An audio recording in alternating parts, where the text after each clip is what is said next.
puisque nous faisons une chronologie. Donc, arrive le 22 mars 1970, la veille du coup d'État de Kinganga, Blaise Bakwa, alias Ngouma, secrétaire de Angwalima, le grand truand voleur de Kinshasa, dans les années 67 à 109, réfugié donc à Kinshasa, était avec le lieutenant Kinganga, qui va lui charger de remettre au capitaine Yombi Opango les fonds destinés aux participants du noyau nord pour la réinstauration de la République du Congo et la liquidation de la République populaire qui venait d'être instituée 3 mois plus tôt par Ngouabi, le 31 décembre 1969. La tentative du coup d'État de Kinganga va échouer à cause de Blaise Bakwa. Non seulement il n'avait pas remis les fonds destinés à Yombi, mais n'avait pas été avec Kinganga dans les opérations. Le problème, c'est de savoir si même Yombi avait reçu l'argent, s'ils allaient se joindre justement à Kinganga pour renverser le pouvoir marxiste-léniniste instauré 3 mois plus tôt par Marie Ngouabi.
Au président Marie Ngouabi, qui après un coup d'état militaire a pris en cette année 1968 les rênes du Congo-Brazzaville pour poursuivre ou plutôt impulser une nouvelle dynamique à l'option socialiste entamée depuis la révolution des Trois Glorieuses qui a précipité la chute de l'abbé Fulbert Youlou.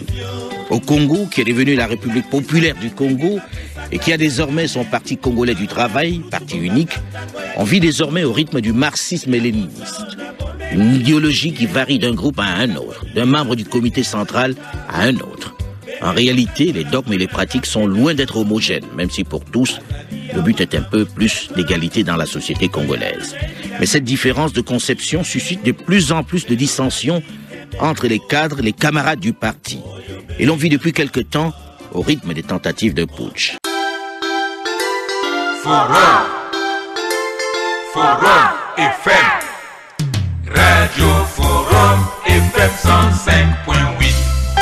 Soyez les bienvenus à la Radio Forum FM. Nous vous remercions, nos auditrices et auditeurs. Radio des droits de l'homme au service des auditeurs. Radio Forum FM, accueil des hospitaliers. Maxime Chassé vous aime bien. Droits de l'homme, c'est votre radio. Soyez à l'écoute aux émissions de droits de l'homme. Soyez les bienvenus aux émissions Forum Télé. Nous vous remercions, nos chers téléspectateurs. Télé de droits de l'homme au service de la nation. 830.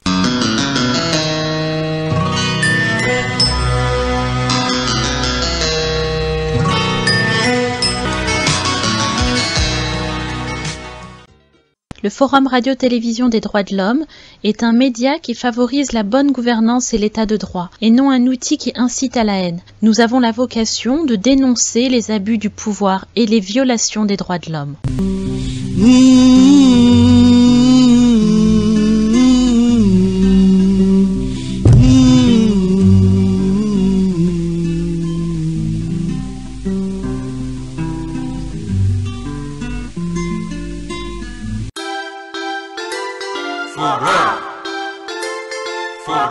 FM. Radio Forum FM 105.8. Les émissions de RFI en partenariat avec Forum FM. Nous diffusons actuellement les programmes de RFI, radio partenaire de Forum FM, la première radio des droits de l'homme.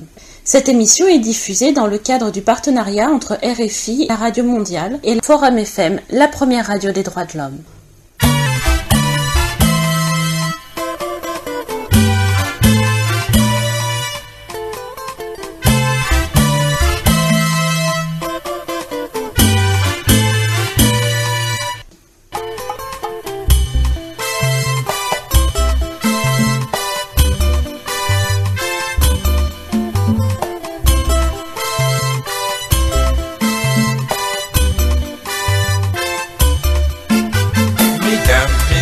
Mesdemoiselles, salut, très chers auditeurs, soyez les bien servis.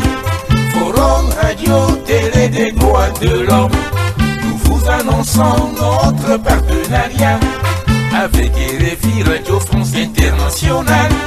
Vous diffusera les infos pour la santé et les archives d'Afrique et du monde pour une bonne et meilleure collaboration. Maître Tchassé, défenseur des droits de l'homme, la voix de son voix, c'est son combat.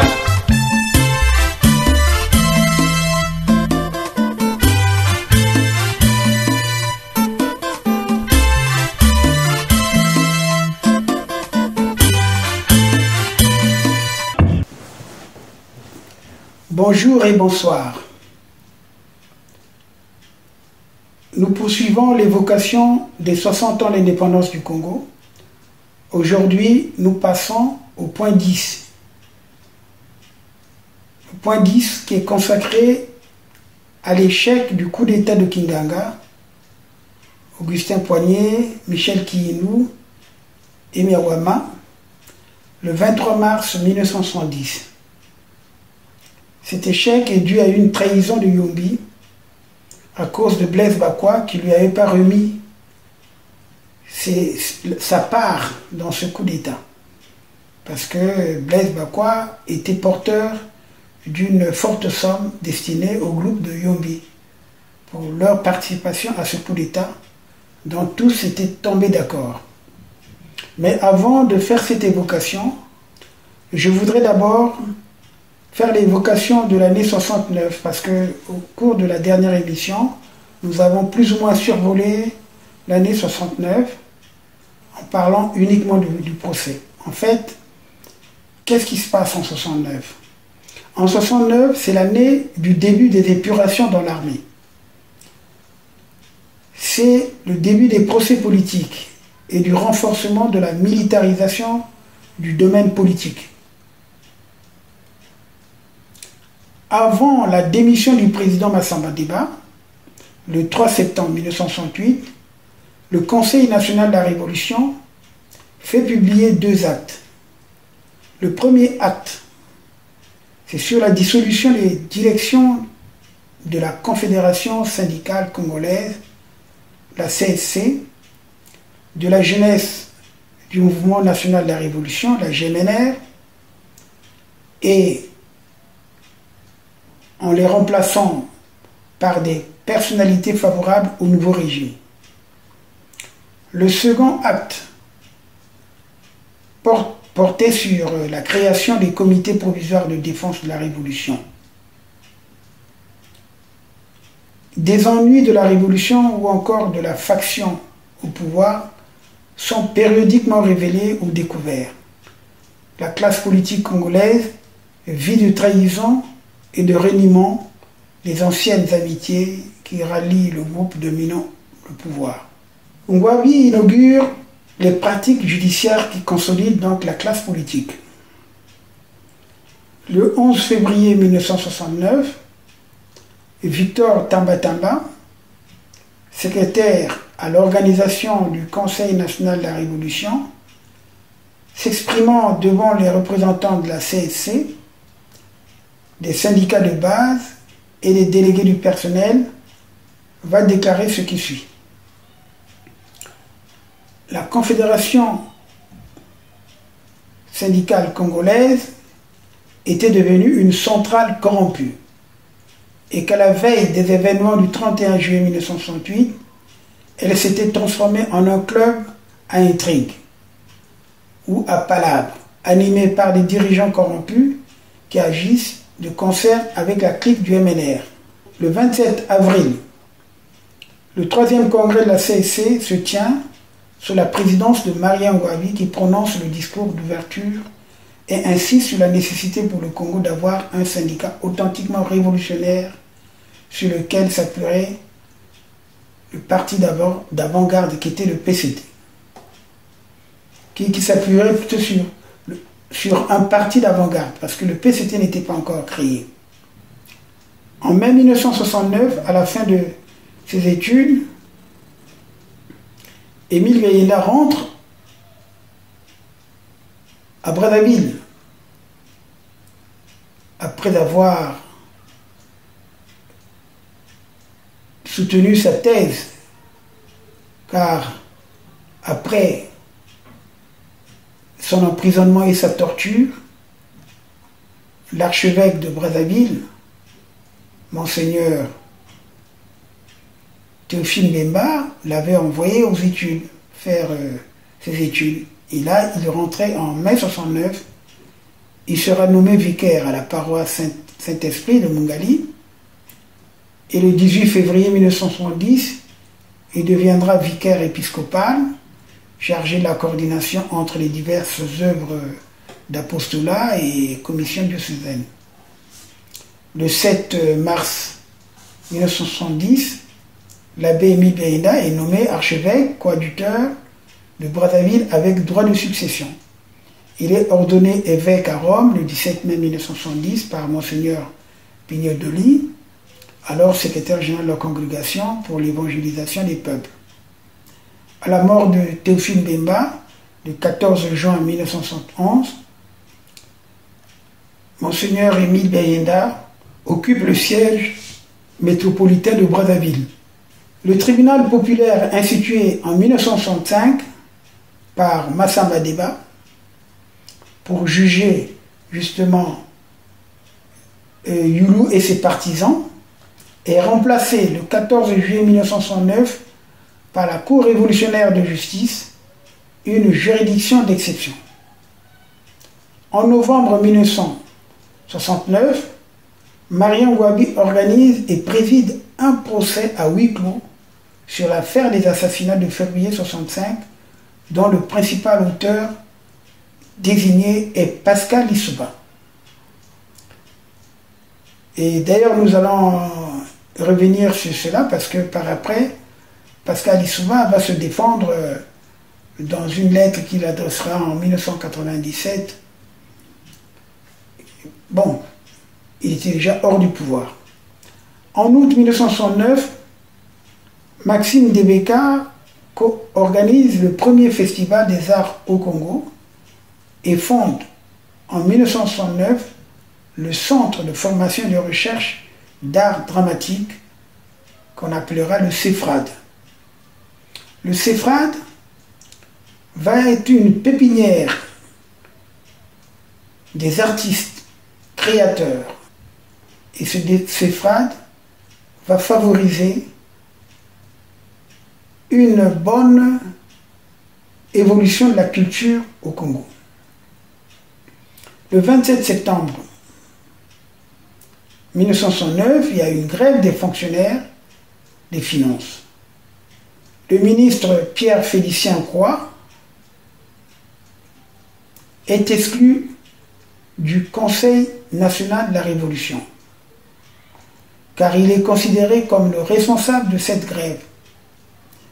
Le 13 octobre, Ngouabi annonce la dissolution du bureau exécutif de la CSC.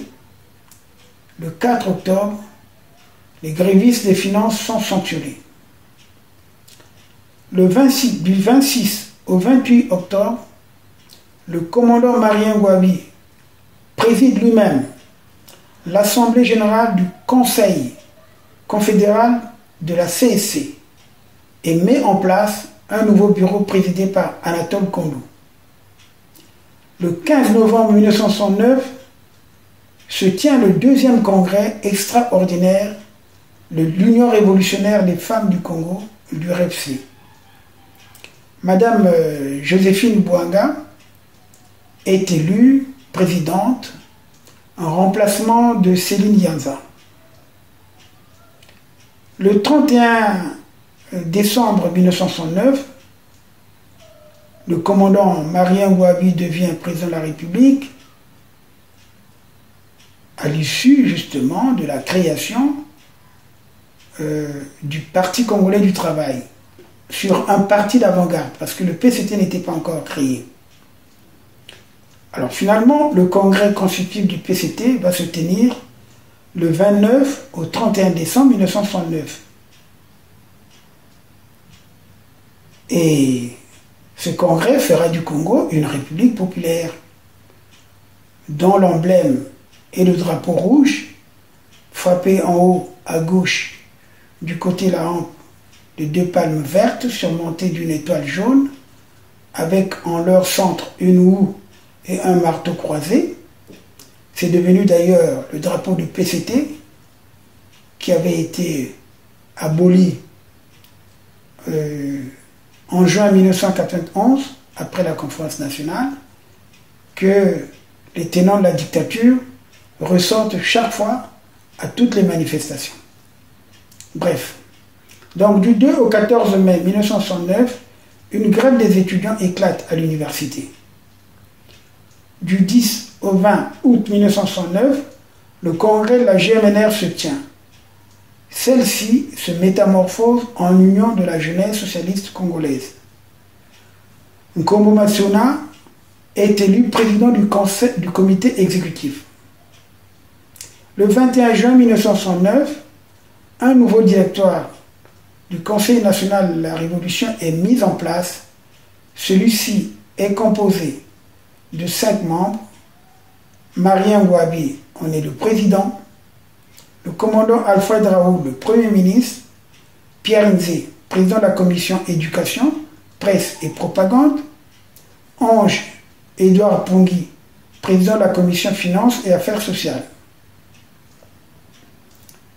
Justin Lekunzu, sans avoir terminé ses études, comme Numazala et Kimbwalankaya et Nalagraï avant lui, dans les années 63, 64, 65, rentre de Paris après avoir dirigé l'AEC en France.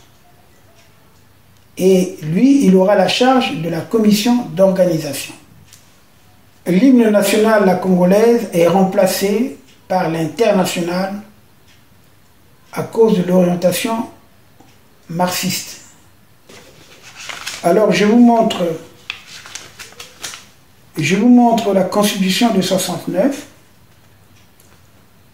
Cette Constitution de 69 qui fait du Congo une république populaire et qui prend comme hymne national l'international à la place de la congolaise. Après donc l'adoption de cette constitution, il y aura une nouvelle constitution 4 ans après. C'est celle-ci. C'est la constitution qui a été adoptée en juin 1973. Exactement le 24 juin 1973. Qui porte également, qui confirme la République populaire du Congo. Claude Ernest Ndala Digraï, né le 25 mai 1937 à Brazzaville, devient le premier secrétaire du Parti congolais du travail et la présidence est assurée par Marien Ngouabi. Le pays va connaître des difficultés politiques graves, complot, coup d'État, assassinats politiques qui feront des dizaines de victimes. Pour Marien Ngouabi, en cette année 1968, où il prend le pouvoir, le Congo a surtout besoin d'une constitution solide, d'un parti crédible et de mœurs politiques saines. À l'opposé de ses prédécesseurs, il n'occupe pas le palais du peuple, résidence des présidents de la République depuis les indépendances. Il va se lancer dans la reconstruction politique de la société congolaise sous le modèle soviétique. Contrairement à Mazamba Deba qu'il vient de renverser, qui avait pour modèle la Chine, lui est plutôt tourné vers l'Union soviétique. Les institutions politiques sont remodelées sur le canevas des pays de l'Europe de l'Est. Il intensifie la coopération avec l'URSS, la République démocratique d'Allemagne, la Tchécoslovaquie, la Roumanie et Cuba. Cubains et soviétiques tiennent désormais le haut du pavé à Brazzaville et à Pointe-Noire. Dans le domaine des institutions, une nouvelle constitution est promulguée le 3 janvier 1970. La République du Congo-Brazzaville devient la République populaire du Congo. Le drapeau rouge, marqué dans le coin supérieur gauche de 2 palmes vertes, entourant une étoile jaune à 5 branches, un marteau et une houe entrecroisée, est également adopté. Le nouvel hymne national, les Trois Glorieuses, est à présent officiel.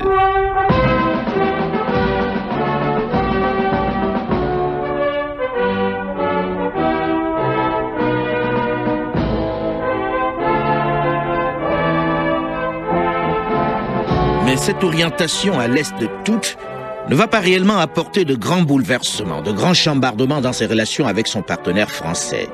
Leurs intérêts dans le domaine de l'industrie et le commerce et les services ne sont pas remis en question, même si Marian Gouabi est le premier en Afrique noire francophone à remettre en cause des accords de coopération avec Paris. Si l'on vit au rythme de la Révolution, les nationalisations sont pourtant limitées. Et même si régulièrement dans les discours l'on fustige l'impérialisme, l'on cultive tout de même un certain réalisme vis-à-vis des capitaux occidentaux, français notamment. Hôte de la France, le commandant Marian Gouabi, président de la République populaire du Congo, ex-Brazzaville, a été reçu à déjeuner à l'Élysée par M. Georges Pompidou. Les deux chefs d'État ont eu également un entretien dans le bureau du président de la République. En quittant l'Élysée, le commandant Gouabi a dit qu'il était satisfait de sa conversation avec M. Georges Pompidou, puis il a expliqué à Louise de Béa la préoccupation de son pays dans le domaine économique. Le souci de tout chef d'État africain, et de l'Afrique centrale en particulier, c'est d'essayer de renforcer ou de trouver une structure économique qui puisse lier, n'est-ce pas, tous les États de l'Afrique centrale. Vous savez que l'union fait la force. Nous ne pouvons pas isolément parler d'indépendance économique. Ça n'existe pas d'abord, indépendance économique. Un pays tout seul ne peut pas dire qu'il est économiquement indépendant. Alors, encore moins nous, en Afrique centrale, nous ne pouvons pas, même si nous sommes riches par rapport aux uns aux autres, nous ne pouvons pas dire que nous pourrons être seuls. Nous pourrons nous suffire à nous-mêmes. Ainsi, le gouvernement de la Révolution va draguer les capitaux un peu partout dans le monde. Il va également participer à la création des sociétés Elf Congo et Agib Recherche Congo. Il y est certes minoritaire, mais est conscient qu'il faut être de la partie dans cette prospection pétrolière et même plus tard dans l'exploitation de l'or noir. Quelque temps après, les premières gouttes de pétrole coulent au large de Pointe-Noire. Le pays dispose d'une nouvelle source de revenus, une manne pour conduire la révolution, à moins qu'elle porte en elle une certaine malédiction. On a cette vie, mais une seule radio. Une seule radio. Forum FM 105.8. Au sein du pouvoir, l'on n'est plus tous d'accord. La version révolutionnaire de Marian Gouabi n'est pas partagée par tous, ce qui naturellement installe de la suspicion et des oppositions dans les rangs du gouvernement, et qui se traduisent très régulièrement dans les discours des uns et des autres. La méfiance s'installe. En réalité, malgré les grandes envolées sur la révolution, pas grand monde ne peut définir exactement ces grandes orientations, tant les leaders ont une conception limitée ou singulière de leur idéologie. Henri Lopez, vous qui étiez un des camarades dirigeants de cette révolution, qui étiez l'un des ministres influents, comment pouvait-on définir cette idéologie? Quelle était l'idée forte qui la sous-tendait? L'idée générale, par exemple, qui était la mienne et d'un certain nombre de ceux dont j'étais proche, c'était il faut surtout, comment dirais-je, transformer le pays, couper les liens coloniaux, et créer une société où est-ce qu'il y ait le moins de différenciation possible, moins de différenciation de classe. Mais si vous aviez interrogé les uns et les autres sur les questions de doctrine de marxisme, nous étions très faibles. Et moi, très vite, quand je suis rentré, je me suis rendu compte que les quelques ouvrages de Lénine que j'avais lus le peu de Marx que j'avais pu comprendre, Mao, je le lisais peu, mais c'était facile, que tout cela ne m'aidait pas. Et petit à petit, j'ai eu un programme personnel qui était d'affirmer des valeurs marxistes, je dirais socialistes plutôt, sans utiliser le jargon qui était de l'air, parce que qui était celui de ces partis, parce que je trouvais que ce jargon n'était pas compris de ceux auxquels nous nous adressions. Et bref, je me suis aperçu de plus en plus que le marxisme ne m'aidait pas. Alors, mais je voudrais ajouter qu'il y a eu alors un autre groupe, il y avait les militaires. Les militaires, pour des raisons diverses, étaient à la fois peut-être, je dirais avec le recul, bonapartistes et désireux aussi d'une égalité. Parce que chez nous, les officiers, il y avait très peu d'officiers qui avaient été formés à Saint-Cyr à l'époque. Les premiers sont Raoul, lui Sylvain Goma, le nom étant Sylvain Goma, lui, le prénom simplement lui, qui sont les premiers, Kimboala, etc. Et qui, eux aussi, avaient été sensibles à ces discours ici en France. Et puis alors il y avait les autres, comme Gwabi, Sassou, Yombi, etc., qui n'étaient pas du tout des doctrinaires. Alors ils étaient considérés comme suspects par les uns, et eux considéraient que les autres avaient de l'arrogance à leur égard. Et il y avait un troisième groupe encore, qui étaient ceux qui avaient été formés par la défense civile, comme Diawara, etc., qui étaient très marqués par le système cubain, sans toujours être automatiquement dans la voie marxiste. C'était assez confus. Ces différences de conception contribuent à éloigner les uns des autres, et les tentatives de putsch avérées ou imaginaires se multiplient. En février 1969, Marian Gwabi va réorganiser son armée pour créer au passage une cour révolutionnaire de justice chargée de juger ceux qui ont mené des activités néfastes au bon fonctionnement du mouvement national de la Révolution depuis 1963, le MNR. Il faut dire que les tentatives de putsch, réelles ou supposées, se succèdent. D'abord celui de Bernard Colelas, en novembre 1969, qui va être condamné à la peine de mort, ainsi que 3 de ses complices. La sentence ne sera pas exécutée. Pourquoi décide-t-il, Henri Lopez, vous qui apparteniez au gouvernement, de ne pas exécuter le putschiste? Colelas est condamné à mort et pris lors d'une tentative de coup d'État avec des armes, etc. Il plaide coupable et il dit c'est que je ne crois pas au socialisme scientifique. On pourra me tuer, je ne croirai pas. Et Ngwabi va le voir dans sa cellule et parle avec lui. Et après avoir parlé avec lui, nous réunit et nous dit, voilà ce que Colelas m'a dit. Eh bien, vous croyez que moi, Colelas a déjà été condamné à mort à ce moment-là, vous croyez que je vais faire exécuter quelqu'un comme ça? Je suis un officier. On m'a appris dans les écoles militaires françaises que lorsque on est au combat, on peut tirer sur l'ennemi, mais quand l'ennemi a levé les bras et est désarmé, on ne tire pas dessus. Cet homme a levé les bras et m'a dit que on pourrait l'exécuter, on ne le changerait pas, et il n'aurait jamais la foi. Il a dit, je le respecte. Et alors qu'il y avait eu un meeting qui demandait à mort, etc. Ça, c'était le courage. Et là, en un mot, Gwabi était contre la peine de mort, n'est-ce pas? Si le combat avait lieu, c'est autre chose. Il disait que la loi de la guerre joue. Mais jusqu'à la fin de sa vie, je crois, il a toujours été contre la peine de mort. Ce que Henri Lopez a oublié de préciser, dans ce qu'il vient de dire, c'est qu'en réalité, Marian Gwabi n'avait pas fait exécuter Bernard Colelas à cause de la pression de son ministre de la Justice, le garde des Sceaux à l'époque, Aloïse Mugileno Massengo. Celui-ci était opposé à la peine de mort. Il défendait les conditions des prisonniers et le maintien de leur dignité. C'est lui qui également obtiendra la grâce présidentielle pour Colelas et le fera réintégrer au ministère des Affaires étrangères. Malheureusement, Bernard Colelas a brillé par son incompétence et il n'a pas été à la hauteur d'accomplir ses fonctions, étant donné qu'on le sait très bien, qu'il avait eu une formation rapide au Quai d'Orsay pendant 6 mois et qu'il n'a pas eu suffisamment le temps d'exercer son métier avant de s'engager dans le combat politique où il a multiplié de nombreux coups d'État ou coups de force. Hélas, donc, il avait de nouveau été impliqué dans une autre tentative de coup d'État. Depuis août 1968, nous dit Leno, on sait très bien, il avait prescrit aux régisseurs des maisons d'arrêt du Congo un ensemble de consignes interdisant les pratiques contribuant à humilier et avilir les individus incarcérés.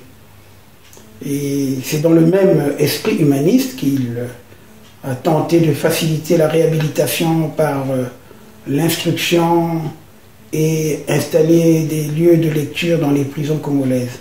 Donc ce n'est pas de Marien Ngouabi, de son propre chef, où il n'a pas fait exécuter Bernard Kolela. On ne peut pas dire que Marien Ngouabi n'était pas pour la peine capitale. La preuve, les Kinganga, Kiyindu, Mawama, Diawara, Ikoko, par la suite Bakekolo, ont été sommairement exécutés. Henri Lopez également oublie de mentionner qu'il a été en 1973 président de la Cour révolutionnaire chargé de juger les présumés complices de coups d'État organisés par Ange Diawara depuis le maquis. Des condamnations à mort ont été requises. Il ne peut pas le nier.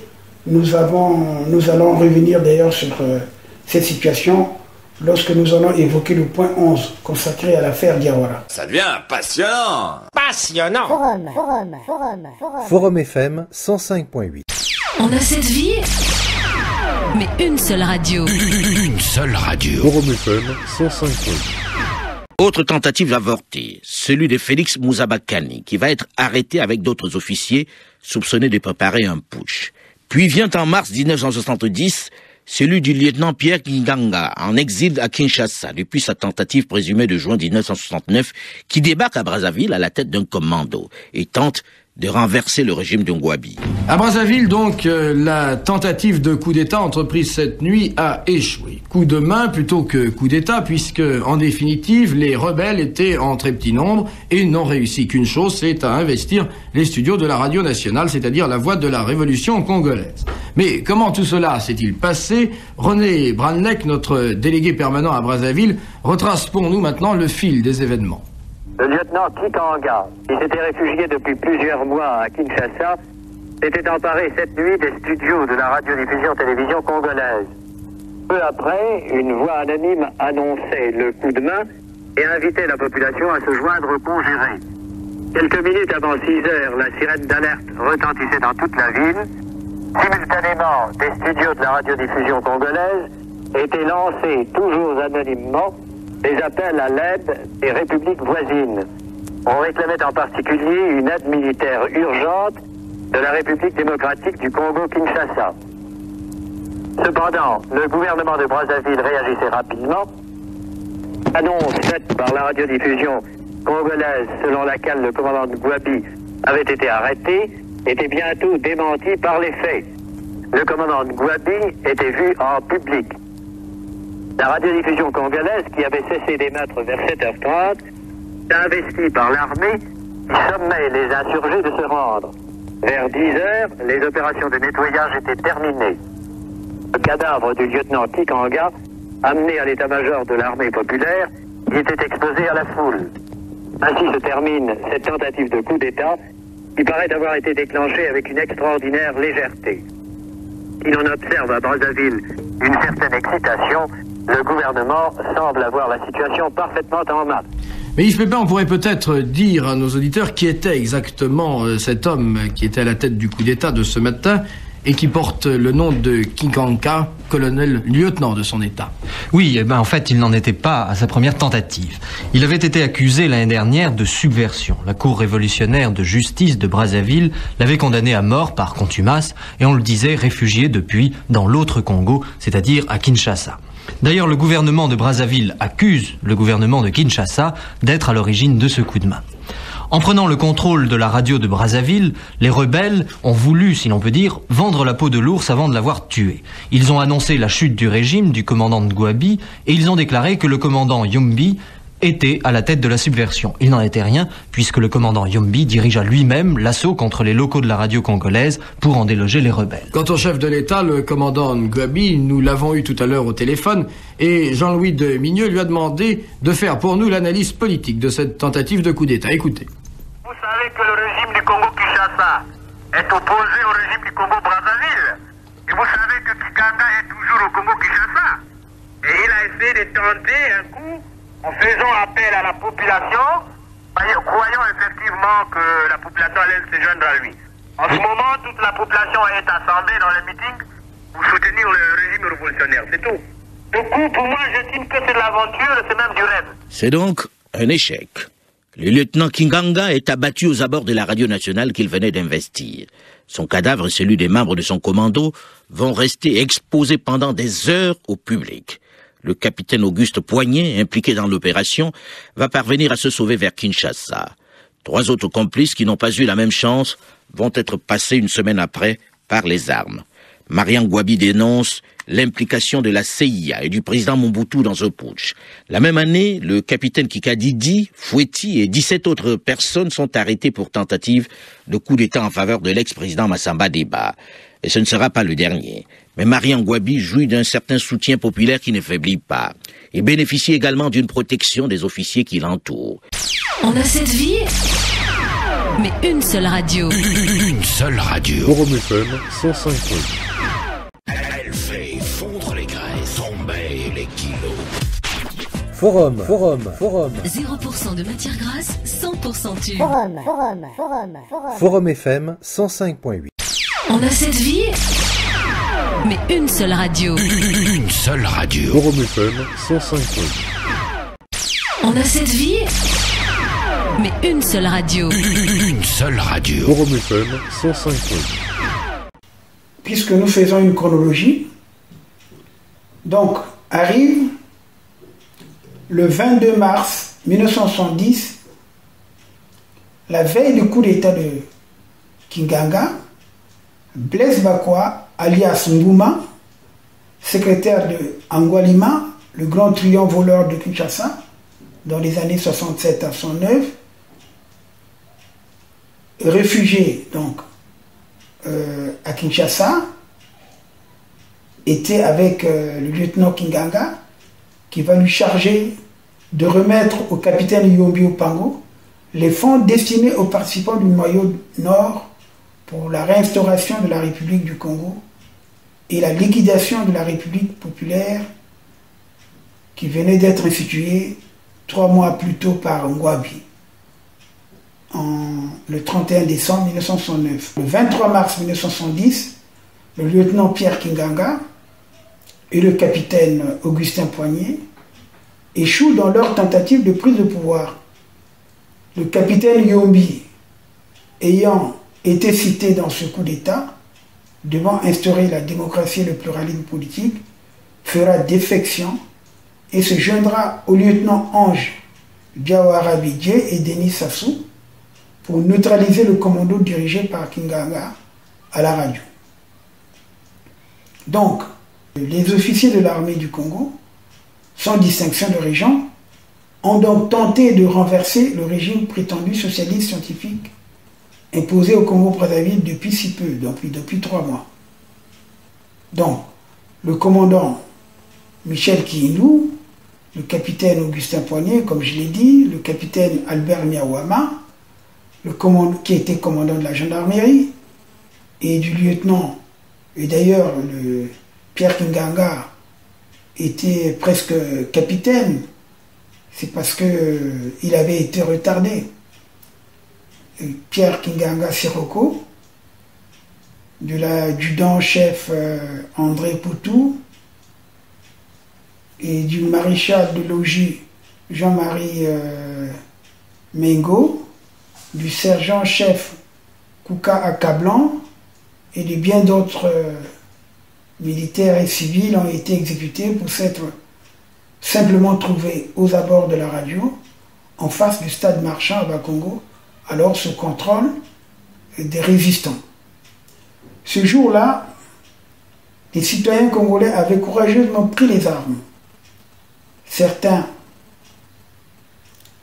l'ont payé finalement de leur vie pour porter le fer contre cette calamité du tribalisme, astucieusement cachée sous un soi-disant langage révolutionnaire qui se déclarait socialiste scientifique, que les anciens héros ont lâchement rémisé dès les premières mises en cause de la conférence nationale de février 1991, sans aucun réel acte de contrition pour tout le mal fait aux compatriotes qui avaient eu le malheur de penser différemment et de s'insurger, comme Marion Gouabi d'ailleurs, en juin 66 et juillet 1968. C'est pour nous une occasion de saluer leur mémoire, car ils ont été oubliés, même si la conférence nationale a semblé réhabiliter les gens, mais finalement, le but de la conférence nationale, c'était rétablir la République du Congo avec ses attributs, ses armoiries, même si aujourd'hui nous voyons la déviance de Sassou qui reprend, qui nous a amené d'autres symboles, d'autres armoiries. Le lieutenant Kinganga était en exil à Kinshasa depuis sa tentative présumée de coup d'État de juin 1969. Lorsqu'il débarque à la tête d'un commando et tente de renverser le régime de Gouabi, il était sûr de réussir.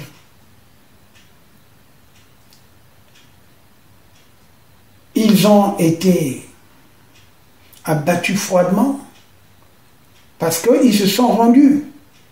Lorsqu'ils ont trouvé qu'il n'y avait pas de répondants, le groupe de Yombi et autres qui devaient se joindre à eux ne répondaient pas, Kinganga s'était donc rendu.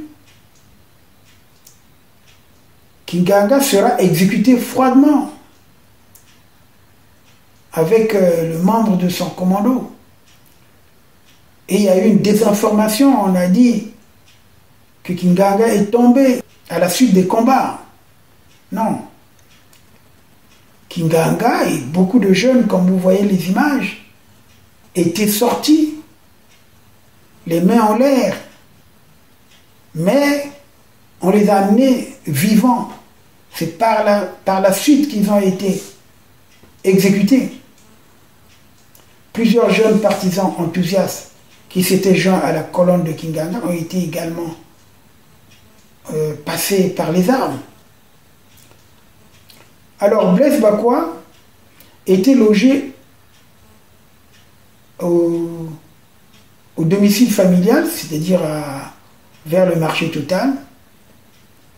Dans l'après-midi du 23 mars, Bakwa a été vu quitter le domicile familial de Total avec son sac bourré de billets de banque et a traversé le fleuve pour Kinshasa avant de s'installer dans la région parisienne vers Lésigny où il va acquérir un appartement. Je pense que c'est même une maison. Je crois que c'est une maison. Parce que je me souviens bien, dans les années 80, lorsque nous avons créé l'éveil congolais, c'est d'ailleurs chez lui qu'on avait créé l'éveil congolais avec Bakuma. Je crois que c'était un appartement. Je ne suis pas sûr, mais en tout cas, il avait sa maison à Lésigny, dans le 77. Le putsch du 23 mars a tourné donc au bain de sang, lorsque l'armée populaire nationale, en plein jour, a investi la Radio Congo. Les survivants qui s'étaient plutôt rendus, parce qu'en fait, il y avait peut-être 2 ou 3 victimes, mais tous s'étaient rendus. Donc Kinganga lui-même, ils ont été liquidés, comme je l'ai dit, de façon barbare, avec son corps exposé en caleçon, comme vous le voyez sur les images. On a cette vie, mais une seule radio. Une seule radio. Forum FM 105.8. Pierre Kinganga est né le 27 juillet 1936 à Brazzaville. Profession militaire, comme vous le savez, et comme l'indique également son passeport numéro 61-361, DSN, délivré à Brazzaville le 12 septembre 1961, et avec avec la date d'expiration du 11 septembre 1964, comme vous le voyez sur l'écran. Ce passeport a été prorogé le 22 janvier 1965 pour lui permettre de se rendre en Union soviétique afin d'effectuer un stage d'une année dans ce grand pays communiste, comme l'atteste son visa à la page 11. C'est d'ailleurs en rentrant de ce pays, après sa formation, que Pierre Kinganga avait pris l'engagement d'exiger plus de liberté au Congo et plus de justice. Car il avait constaté des discriminations, que les discriminations devenaient courantes. Il sera lui-même victime de cette injustice. Il ne sera pas avancé au même rythme que les autres officiers tels que Ngouabi ou Yombi et même Sassou Nguesso, qui n'avaient pas eu le même parcours que lui. Alors que Kinganga alias Siroko, instructeur para, il était mieux formé que certains qui ont bénéficié d'un coup de pouce politique. Pierre Kinganga ne pouvait donc pas être en Union soviétique en même temps au Congo pour y commettre les enlèvements et les crimes des hauts fonctionnaires de la République en février 1965, comme l'ont prétendu certains esprits tordus habitués à la désinformation, à la falsification, à l'imagination et aux grossiers mensonges sans apporter la moindre preuve. Alors, de grâce, arrêtez votre falsification de l'histoire. Évitez de faire croire que Kinganga était l'un des auteurs des crimes de février 1965. Avant l'indépendance, Pierre Kinganga, comme vous le voyez bien, est sorti de l'armée, dans l'armée française avec le grade de sergent. Il a été bien noté à Douala du 18 juillet 1960 par le capitaine Auger, commandant de la 4e compagnie du 17e BIM. Alors que Marien Ngouabi, qui était en exercice à Boire, n'a pas eu les mêmes appréciations que Kinganga. Pierre Kinganga donc sera noté par sa hiérarchie, comme je l'ai dit, et comme vous le voyez sur l'écran, dans les domaines ci-après. Vigueur physique, tenue et présentation, rigueur au travail, instruction et culture. On a cette vie, mais une seule radio. Une seule radio. Forum FM 105.8. Le capitaine Augustin Poignet lui parvient à se sauver vers Kinshasa. Une semaine plus tard, 3 complices, c'est-à-dire Miawama, Mputu et Mengo, sont condamnés par une cour martiale et sont exécutés. Des membres du comité et des complices dans l'armée et la gendarmerie sont condamnés par la cour révolutionnaire. Après les événements, Marien Ngouabi dénonce l'implication de la CIA, du président Mobutu Sese Seko, du Congo démocratique voisin dans le putsch.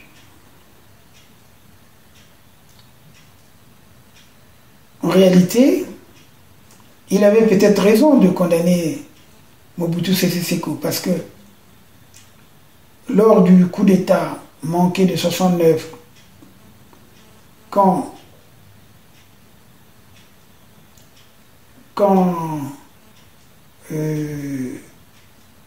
Pierre Kinganga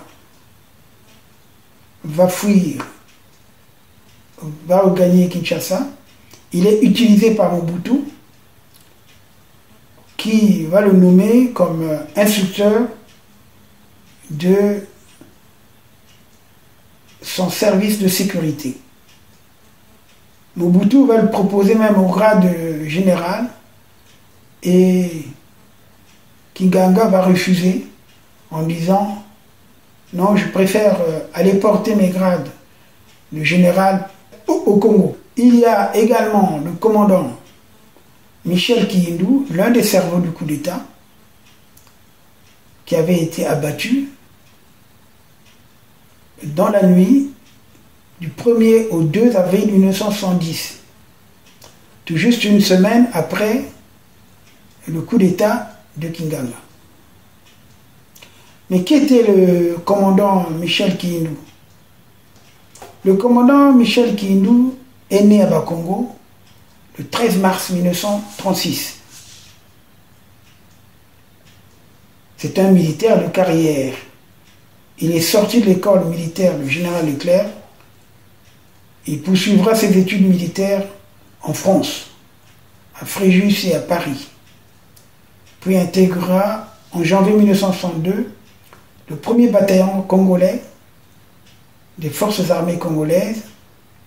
Le président Yulu le nomme en septembre 1962 sous-lieutenant, ensuite lieutenant en janvier et enfin capitaine en septembre 1963. En janvier 1965, il devient le premier intendant militaire congolais des forces armées congolaises et en septembre 1968, il est nommé commandant. Il est assassiné dans la nuit du 1er, donc, comme je l'ai dit, au 2 avril 1970. À la suite donc de cette tentative de coup d'État, le PCT se réunit en congrès extraordinaire du 30 mars au 2 avril 1970. Et curieusement, la fin de ce congrès sera également la nuit de l'assassinat du commandant Michel Kiyindou, qui s'était réfugié quelque part. La tentative du coup d'État de Kinganga va échouer, comme je l'ai dit plus haut, à cause de Blaise Bakwa. Non seulement il n'avait pas remis les fonds destinés à Yombi, mais n'avait pas été avec Kinganga dans les opérations. Le problème, c'est de savoir si même Yombi avait reçu l'argent, s'ils allaient se joindre justement à Kinganga pour renverser le pouvoir marxiste-léniniste instauré 3 mois plus tôt par Marien Gouabi. Avant la radio, c'était ça.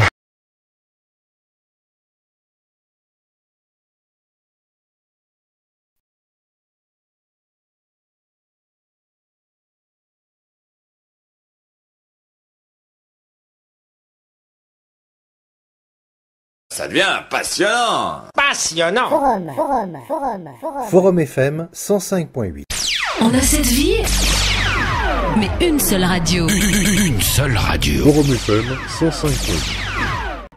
On a cette vie, mais une seule radio. Une seule radio. Forum FM 105.8. Ça devient passionnant. Passionnant. Forum FM 105.8. Forum FM 105.8. C'est beau comme un camion. C'est beau comme un camion. Et ça roule plus vite. Plus vite. Forum FM 105.8. Avant la radio, c'était ça. Maintenant, il y a Forum. Forum FM, enfin la radio. Forum 105.8, la radio des droits de l'homme, Forum FM. Malgré cette tension, malgré ces nombreux coups manqués, Marien Gouabi se veut très proche du peuple. Il est présent sur tous les chantiers. Quand il faut expliquer une décision du Conseil national de la Révolution, il sillonne le pays avec ses membres. Cette ferveur militante, révolutionnaire, qui s'accompagne d'une importante littérature, puisque le président Marien Gouabi écrit beaucoup, il va même faire paraître un livre-programme intitulé « Vers la construction d'une société socialiste en Afrique », continue de faire peur aux grands voisins de l'autre rive. En République démocratique du Congo de Mobutu, où très souvent trouvent refuge les opposants, les subversifs, les réfractaires à l'idéologie marxiste de Brazzaville. Mais Marien Gouabi est conscient de la petite taille de son pays face à ce territoire continent. Il tient à ce que leurs relations s'améliorent. C'est ainsi qu'en juin 1970, il va parvenir au rétablissement des relations diplomatiques avec Kinshasa. Au cours de cette année 1970, riche en événements politiques au Congo, des comités révolutionnaires sont créés dans toutes les entreprises et administrations et une attestation de militantisme devient nécessaire pour postuler à une fonction dans l'administration publique. Si le président continue de vivre très simplement, les premières gouttes de pétrole arrosent les graines de la division, ce qui a pour effet de rendre impopulaires certains acteurs, mais également de créer des tensions au sein du groupe dirigeant. La critique se fait de plus en plus vive parmi ceux qui tiennent les rênes du Congo. Ange Diawara, un des officiers acteurs de l'accession de Marien Gouabi au pouvoir, membre fondateur du Parti congolais du travail et ministre du développement, de l'agriculture, des eaux et des forêts, symbolise un peu cette contestation. Il reproche au président Marien Gouabi une tiédeur idéologique, doublée d'un penchant tribaliste. Il énonce également la corruption qui enfle. Il fustige l'embourgeoisement, la corruption et les tendances au népotisme de l'entourage du président, surnommant la classe qui se forme du nom de Obumitri, qui signifie en somme oligarchie bureaucratique, militaire et tribaliste. Ce néologisme Obumitri va bénéficier d'une certaine popularité à travers les tracts qu'il fait distribuer dans le pays. Henri Lopez, vous étiez Premier ministre du gouvernement de Marien Gouabi à cette période. Est-ce que ce que dénonçait Ange Diawara, cette Obumitri, cette oligarchie bureaucratique, militaire et tribale, existait réellement? L'Obumitri, bien sûr, elle existait, c'est une contrainte. Ce qu'il y avait d'intéressant, c'est que c'était une construction qui sortait des schémas marxistes à part, mais qui était inspirée par un certain nombre de valeurs marxistes qui auraient pu être des valeurs chrétiennes aussi. Alors là, il y a eu une scission qui s'est faite, que je situe en 72. En 72, au comité central, il y a un grand débat sur l'éthique au parti. Et alors là, il y a deux groupes. Il y a ceux qui disent qu'il faut radicaliser la révolution et que dans cette radicalisation, il faut que les dirigeants soient des gens purs, intègres et qui n'aient aucun intérêt matériel. Alors on dit par exemple, si certains se sont construits une maison ou sont en train d'en acquérir une, il est formellement interdit de louer cette maison. Première chose. Deuxième chose, il y avait des voitures. On était à l'époque de la 404 Peugeot et venait d'apparaître la 504 Peugeot. Et certains étaient scandalisés parce que un certain nombre de membres du comité central avaient acheté des 504. Et certains avaient soit leur voiture de service, soit pour leur voiture personnelle, s'étaient acheté les premières 504. Alors, ça avait été considéré comme scandaleux. Au cours de ce débat, qui était houleux, qui durait jusqu'à 2h, 3h du matin, plusieurs jours de suite, on a senti vraiment une fracture. Mais Marien Gouabi, qui lui regardait toujours avec un œil critique ceux qui voulaient aller trop loin, il était un peu l'élément fédérateur et qui tempérait les choses. On s'est rendu compte que on avait terminé en chantant l'Internationale et en disant qu'on était tous unis, mais qu'il y avait quelque chose qui n'allait pas. Dans ses propos, Ange Diawara dénonçait à la fois l'attitude de l'oligarchie, mais également la corruption des cadres, des membres du gouvernement, les dirigeants. C'était une réalité, non? Les dirigeants du Parti congolais du travail, il y avait des débats. On ne peut pas dire qu'il n'y avait pas de débats. Et il y avait en même temps des groupes. Je crois que à l'époque, il n'y a aucune corruption chez les dirigeants. Il y en a qui sont un peu plus spartiates que d'autres, mais personne n'ose faire montre d'étalage de biens, etc. Et personne n'en avait. Alors, en ce qui concerne la gestion de la société, je crois que nous étions plus incompétents que corrompus. Et le tribalisme? Alors, le tribalisme est un débat difficile parce que c'est vrai qu'il y avait des attitudes tribales, etc., mais personne n'était capable de bien les définir. Mais c'est vrai qu'il y avait des regroupements, des affinités, et quand vous regardiez bien, c'était en général par tribu ou comme on disait chez nous, des patois, des gens du même patois. Forum FM 105.8. C'est beau comme un camion. C'est beau comme un camion. Et ça roule plus vite. Plus vite. Forum FM 105.8. Forum FM. 105.8. Moi, j'aime. La prochaine évocation concernera la partie 11 sur le coup d'État de Diawara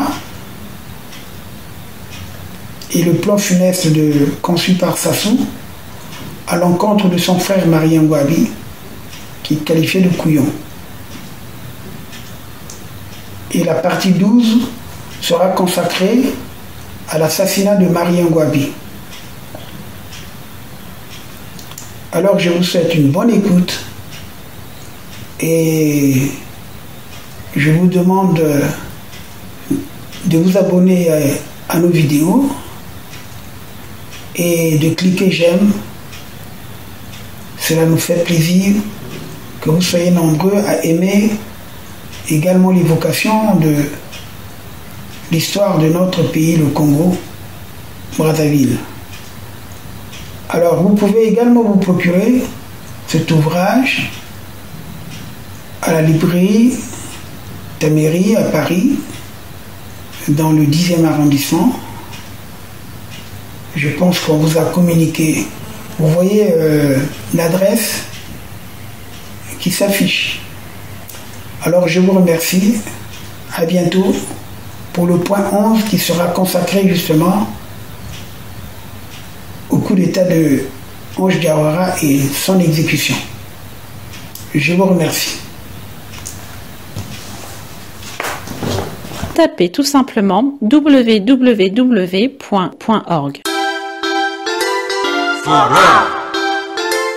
Forum FM. Radio Forum FM 105.8. Soyez les bienvenus à la radio Forum FM. Nous vous remercions, nos auditrices et auditeurs. Radio des droits de l'homme au service des auditeurs. Radio Forum FM, accueille les hospitaliers. Nous émettons 24 heures sur 24. Pour nous capter sur Internet, il suffit de taper tout simplement www.frtdh.org. Je répète, frtdh.org.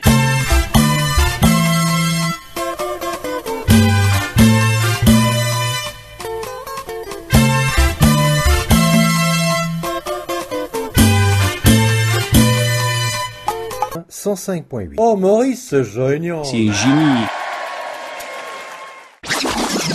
Bon, bah, c'est pas tout ça que j'en étais, moi. Forum FM 105.8. Grand, géant, génial. Forum FM 105.8. C'est beau comme un...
c'est papa, Toku Missi Olelo, Musungi à droit de l'homme.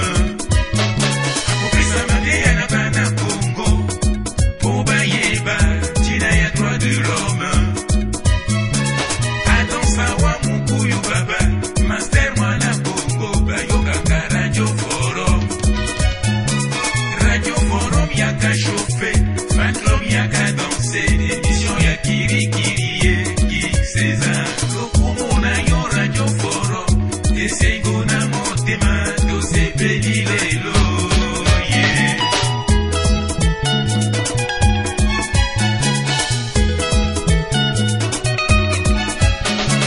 Forum FM, radio de moi, oh. Alors radio de toi, oh. Alors radio de nous, oh. Forum FM, radio de moi, oh. Alors radio de toi, oh. Alors radio de nous, oh. Poto mungali wenze Kalanda Kombo Masengo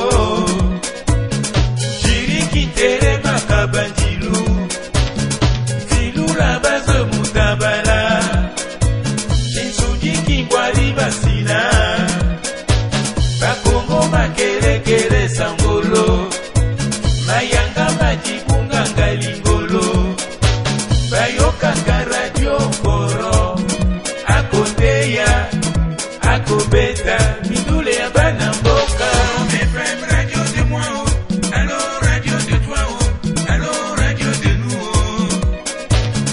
Forum FM, radio de moi, oh. Alors radio de toi, oh. Alors radio de nous, oh.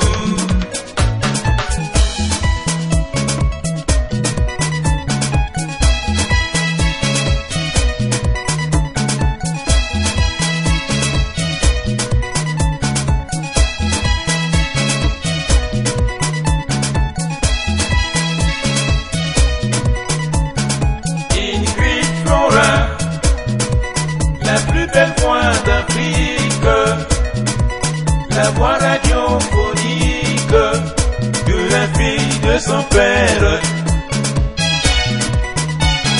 Ingrid Flora, la plus belle voix d'Afrique, la voix radiophonique de la fille de son père. Écoutez ça.